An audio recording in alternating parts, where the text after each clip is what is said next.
All right, let's dive into some of these Taiwanese festivals. Yeah, We've been getting a lot of requests to cover this topic, and for sure. I have to admit, I was super excited to dig into this material. Yeah, me too.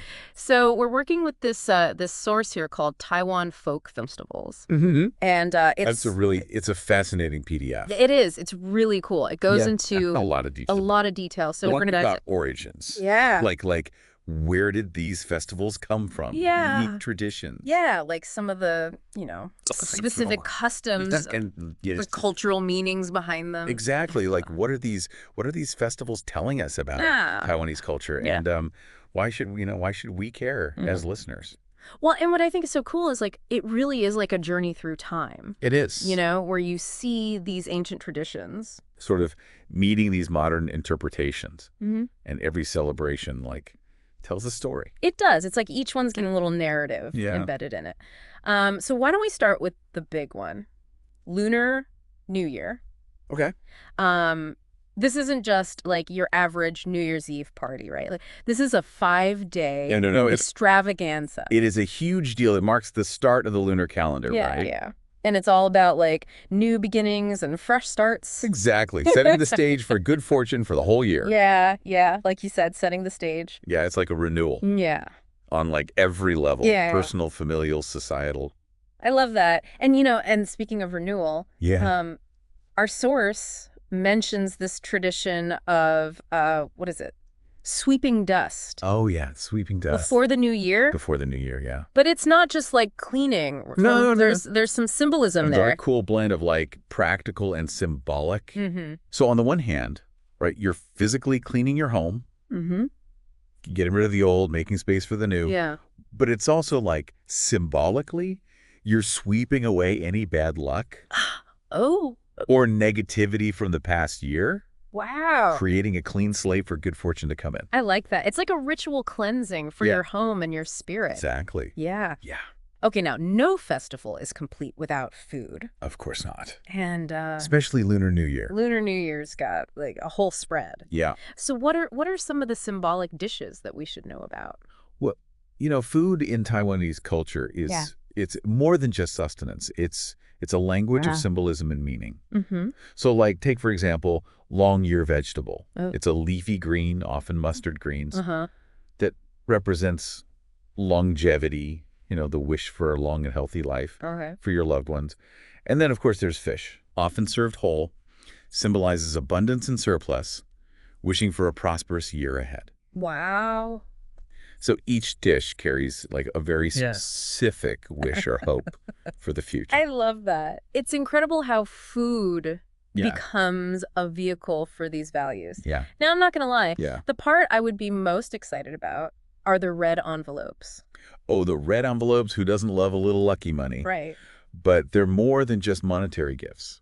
I figure. They're symbols of good luck and well wishes, Mm-hmm. passed down from elders to younger generations. Yeah.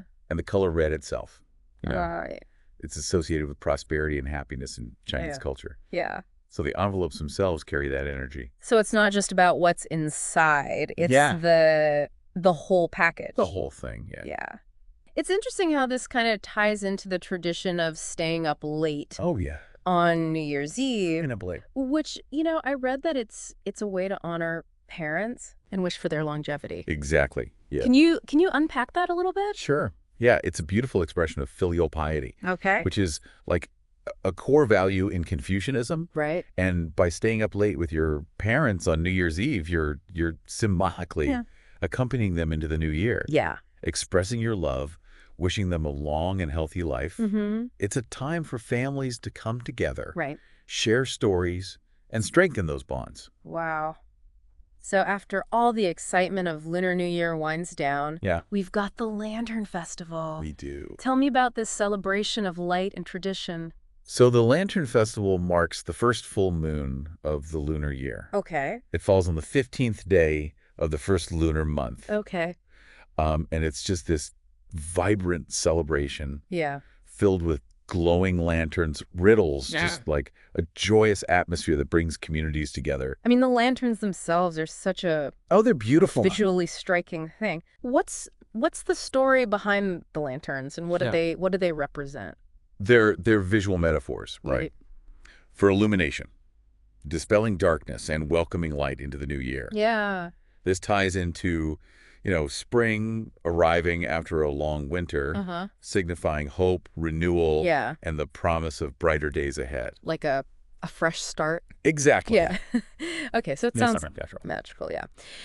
Now, our source material mentions that it's got roots in both Buddhist and Taoist traditions. It does. It does. Can you kind of tease that out a little bit for us? Sure, yeah. It's this fascinating blend of cultural and religious influences. So for Buddhists, right, the Lantern Festival is a time to honor Buddha by lighting lanterns as offerings.